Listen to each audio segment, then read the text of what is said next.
আমরা শেষ করছি সমস্ত প্রতিবাদ কর্মসূচি জাতীয় সঙ্গীতের মধ্য দিয়ে।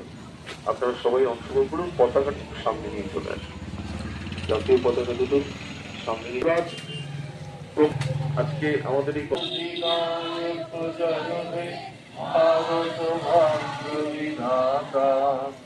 पंजाब सिंधु गुजरात मराठा कावेरी उत्कल बंगो हिमाचल जमुना गंगा उत्कल जलधि तरंगो तव शुभ नामे जागे तव शुभ आशीष मागे गाहे तव जय गाथा जनगण नायक जय हे भारत भाग्य विधाता जय हे जय हे जय हे जय जय जय जय हे।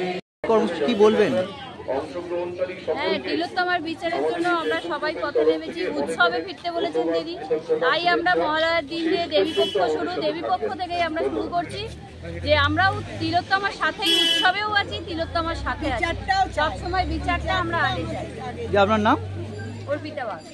হ্যাঁ, তিলোত্তমার বিচারের জন্যই আমরা এই পথে নামা, আমাদের এই জন্যই আজ মহালয়ার দিন দেবীপক্ষের সূচনায় আমরা শুরু করেছি। এটাই যেন আমরা সফল হই, এটাই আমাদের একমাত্র কামনা।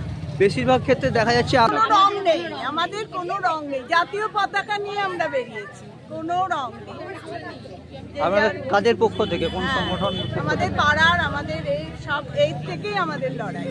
কোন জায়গার এটা? আমাদের বৈদ্যবাটি চাপটানি মিলে। আপনার নাম? মালা ব্যানার্জি। আপনারা এরকম জাতীয় পতাকা নিয়ে প্রতিবাদ করছেন কি জন্য? কোনো দল নির্বিশেষে এই বিচারের জন্য এটা প্রতিবাদ। এটা আমাদের কোনো দলের ভিত্তিতে কোনো এটা প্রতিবাদ হচ্ছে না, এটা আমাদের জাতীয় পতাকাকে সামনে রেখে এটা এই প্রতিবাদ। এটা জাতীয় স্তরের প্রতিবাদ, সেই জন্য আমরা জাতীয় পতাকা নিয়ে সারা ভারত জুড়ে প্রতিবাদ, সারা বিশ্ব জুড়ে প্রতিবাদ। অনিক সামন্ত। কি হয়েছে?